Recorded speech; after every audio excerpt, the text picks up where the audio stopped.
현장에서 들려주는 땅 이야기. 안녕하십니까, 오픈마인드입니다. 오늘 제가 준비한 것은요, 자율주행에 대한 이야기를 좀 나눠볼까 합니다.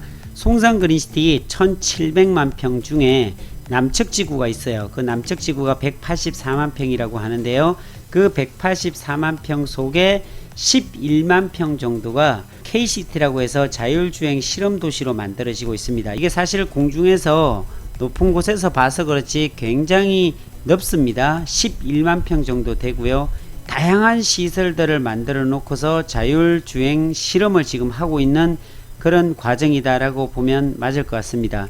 이 자율주행이란 것은요, 운전자가 어떤 기계에 대한 조작이 없이도 도착지까지 스스로 주변 환경들을 인식해서 운행하는 자동차를 말합니다.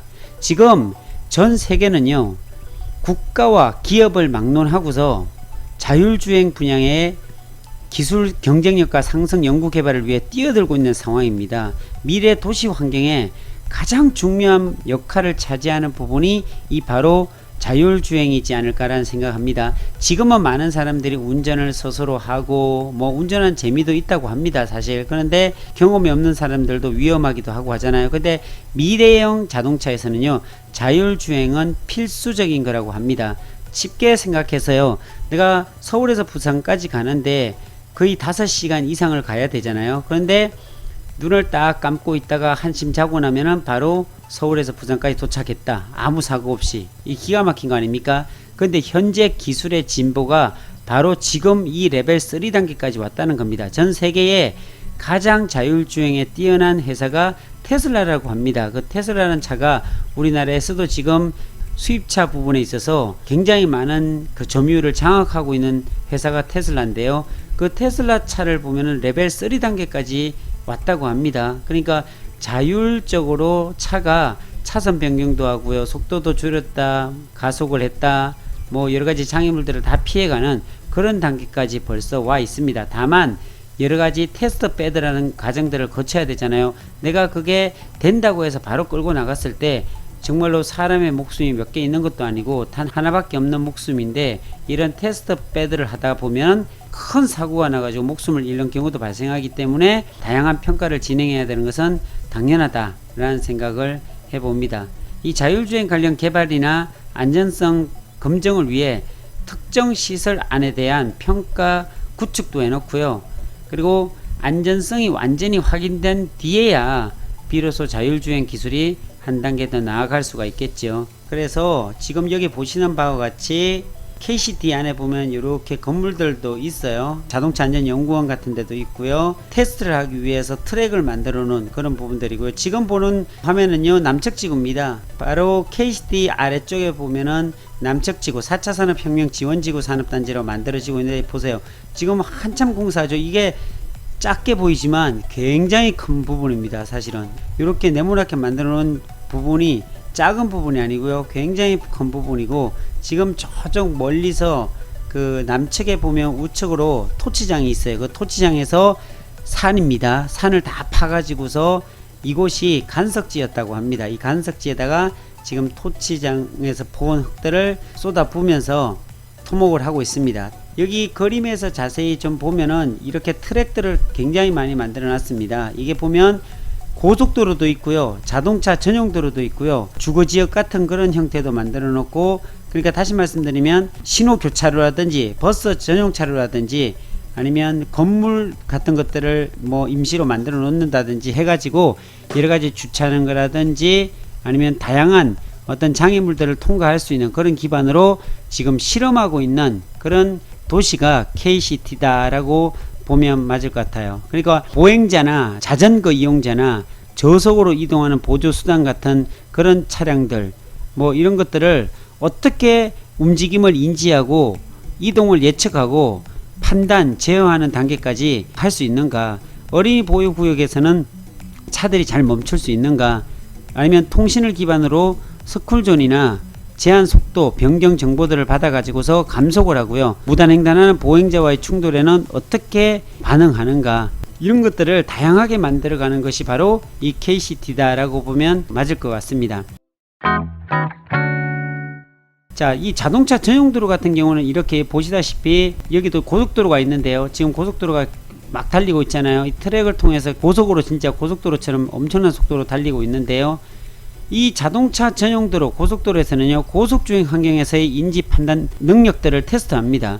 이 고속도로처럼 넓고 곱게 펼쳐진 도로에서 다양한 그런 자율주행 자동차 안전 지원 시스템이 평가가 되는 거죠. 고속도로가 보면 합류가 되잖아요. 도로하고 이런 쪽에서 어떻게 반응을 하느냐, 그리고 차간 거리라든지 차선 유지를 어떻게 하느냐, 가감속 차로들 있잖아요. 가속 차로에서는 또 감속 차로에서는 어떻게 합류해서, 또 톨게이트에서는 톨게이트를 어떻게 인지하고 통과하느냐, 이런 것들을 계속적으로 테스트하는 곳이 바로 이 자율주행 실험도시다 라고 보면 됩니다. 이 KCT에서는요, 이렇게 다양한 환경들을 지금 만들어 놔요. 이렇게 보면 여기 회전교차로가 있잖아요. 이렇게 이런 회전교차로에서 또 어떻게 반응하는지 이런 것들도 실험하고 있는데요. 우리가 교외에 나가다 보면은 상대적으로 교통 인프라가 저조한 주행 환경을 만들 수가 있어요. 복잡한 도로의 구조의 인지나 판단 제어 기능들이 수행이 되죠. 예를 들어서 차선이 흐려서 잘 안 보인다든지, 신호 표지판이 잘 안 보인다든지, 공사 도로가 있다든지, 가로수로 인해서 전방 주시가 잘 안 된다든지 하는 여러 가지 환경들이 있잖아요. 그런 환경에 어떻게 인지 반응하는지, 정상 주행이 어떻게 이루어져 가는지, 이런 통신 인프라가 부족한 상황에서도 어떻게 사고가 나지 않게 잘 움직여지는지, 이런 것들이 중요하게 대두될 수밖에 없습니다.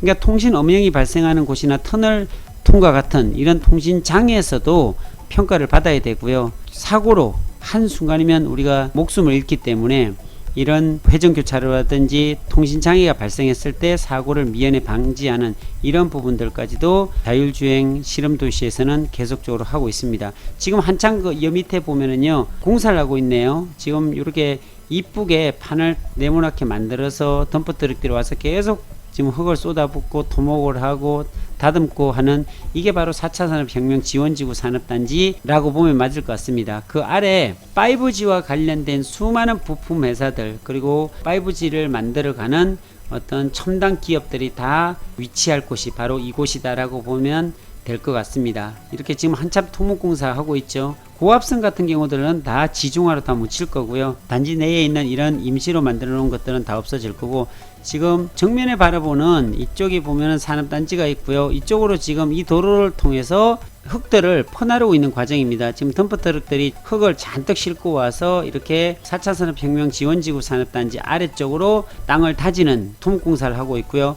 지금 이렇게 쭉 보면 여기 산이 있죠. 산이 지금 허물어 가고 있는데 여기가 토치장입니다. 이 산만 한 17만 평 이상 되는데 그 이 산을 다 까서 이 4차 산업혁명 지원지구 산업단지 안쪽으로 지금 흙들을 다 나르고 있습니다. 여기에 지반이 약하고, 예전에 지금 현재도 바닷물이 좀 들어오고 있어요. 수로를 따라서 들어온다고는 하는 것 같아요. 그래서 향후에 보면 여기 송산 그린시티가 수변 도시입니다. 베네치아와 같은 그런 수변 도시로 만든다라는 예정을 가지고 있고요. 물론 이 산업단지 옆으로도 바닷물이 들어오게끔 하는 도면들을 보면은 그렇게 되어 있습니다. 그래서 이곳이 간석지였기 때문에 이 흙들을 퍼다 날라서 토목공사로 땅을 다지는 과정이다 라고 생각하면 됩니다. 지금 산이 다 벗겨졌죠. 근데 이것도 토지장이 다 까여지게 되면 평평해지겠죠. 그러면 17만 평이나 되는 놀고 있는 이 땅에 뭘 해야 될까요? 바로 이 4차 산업혁명 지원지구 산업단지에서 나오는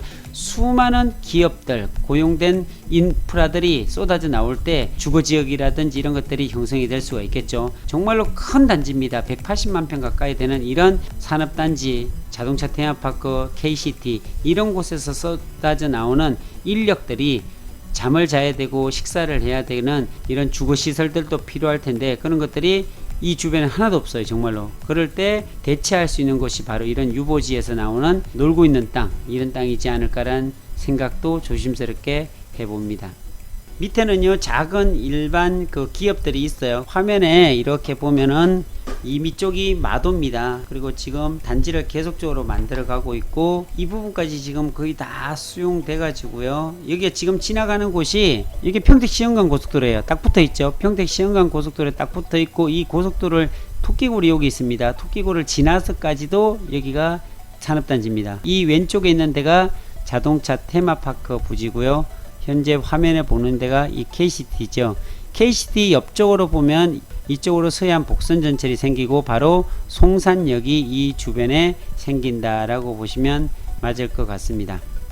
자, 이렇게 강화란 진짜 아무것도 없는 곳에 공장이 세워지고 그리고 수많은 인력들이 이곳으로 몰려들게 되고, 그러니까 기업이 있다는 것은 고용이 된다는 겁니다. 그럼 이 주변에 이렇게 넓은 땅에 수많은 정말 엄청난 기업들이 다 들어와야 될 텐데, 그러면 이렇게 많은 공장들이 세워지게 되고 인력들이 채워지면 화성, 송산 그린시티 산업단지 주변은 발달할 수밖에 없겠죠. 이렇게 큰 부지에다가 수많은 기업들이 들어오게 되면 먼저 도로부터 정비가 돼야 되고, 그 도로에 붙어 있는 이 산업단지 주변에 있는 산업단지 바깥에 있는 그 도로들, 토지 투자적인 측면에서 보면요, 관가해서는 안 될 부분이다라는 생각을 합니다. 계속적으로 이 산업단지가 세워져 간다면은 산업단지에서 나와 있는 이 도로들이 어디로부터 빠져나갈 것인가, 이 기업에 있는 인력들이 어디로 나갈 것인가를 파악해 보는 것도 좋은 투자의 방법이지 않는가라는 생각이 들어요.